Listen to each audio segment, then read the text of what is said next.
सालाबादाप्रमाणे याही वर्षी स्वराज्य रक्षक छत्रपती संभाजीराजे यांचा जन्मोत्सव सोहळा मोठ्या उत्साहात नांदगाव येथे साजरा करण्यात आला.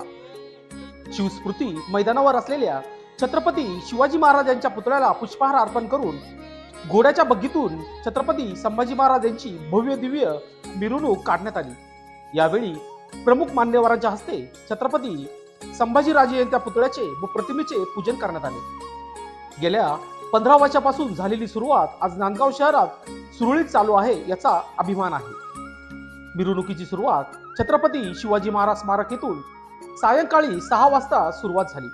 यावेळी शहरातील प्रमुख मार्गावरून बालाजी चौक, वीर भगवान काकळीज, शनी मंदिर चौक, हुतात्मा स्मारक, डॉक्टर बाबासाहेब आंबेडकर, महात्मा फुले चौक, दत्त मंदिर चौक, अहिल्यादेवी होळकर स्मारक, कालिका चौक येथील छत्रपती शिवाजी महाराज स्मारक येथे मिरवणुकीची सांगता